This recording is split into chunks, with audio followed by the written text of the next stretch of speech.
Supercross Live on supercrossonline.com. Kevin Barnett and Jim Holley still out here in the mist in Seattle for round 15, wrapping up the night. And start with the 250 West Coast back after 8 weeks. We haven't seen him since February, Jim. And Ken Roczen was not having the best day. Struggled a little bit in practice, struggled in his heat, but he came out in the main. He was patient. It paid off. He comes out with the win and an increased points lead, 20 points now. Yeah, I mean, who would have thought? I mean, you go back and you look at that heat race. He went down twice in it. He finished up 7th. I think he had 14th gate pick, but he came out of the first turn, with a decent start. He was right there in the top 3 there. And, of course, Eli Tomac, he had to win here tonight. He gets the whole shot, collects $1,000 from Nuclear Cowboys, and just kind of basically riding his own race. Did a few sections that some of the other guys weren't doing, and I'm thinking, wow, this guy's on tonight. And all of a sudden, lap 9, he kind of, in the whoops there, just kind of got the front end caught and just said, hey, man, I'm not saving this thing, and crashes. But, rebounds to finish second.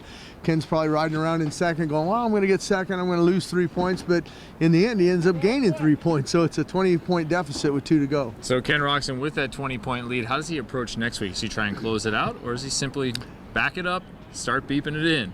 Well, I mean, you're going to have some help if you're going to try to close it out, because if he wins, he's only going to, and Eli gets second, he's only going to gain 3 points, and you don't close it out. You need someone in between there, and I don't see anybody getting in between those guys. I mean, they haven't been there all year. It's just been the Ken Roczen and Eli Tomac. Eli Tomac show in the beginning, and then after Oakland having the problems, and then Kenny Roczen took over. But those guys have been 1 and 2, and I don't see anybody getting in between them unless something happens to both of those guys at the start. So I think you go into Salt Lake City and you approach it a lot like this.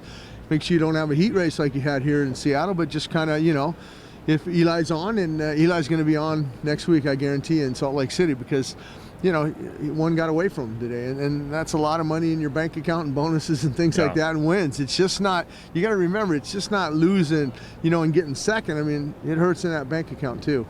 And in third place, it's been Cole Seeley for this entire series in 250 West, more or less. But he couldn't edge out. Zach Osborne comes home with his first podium of 2013. The 3.38 is back where I think he thought he was going to be at the beginning of this year. Yeah, and in talking with him, he's healthy. Earlier in the year, he was banged up with that shoulder injury and things like that. And he rode a couple GNCCs in the time off and things like that, and got himself healthy. And Zach Osborne's, back in it. And I talked to him. He said, "Hey, this is a lot like the British Championships that I rode last year in the MX2 over in Europe. This track here tonight with the ruts that were developing, and it was sticky in some spots. It was slick in others. We saw a bunch of rocks coming up, and it was a hard track tonight. You definitely had to keep focused, that's for sure." Another rider with his best finish of the season, Tyler Rattray, comes home in 5th. Moving to the 450 class. It's been all about the 1 and the 5, and occasionally the 18 over the last few weeks.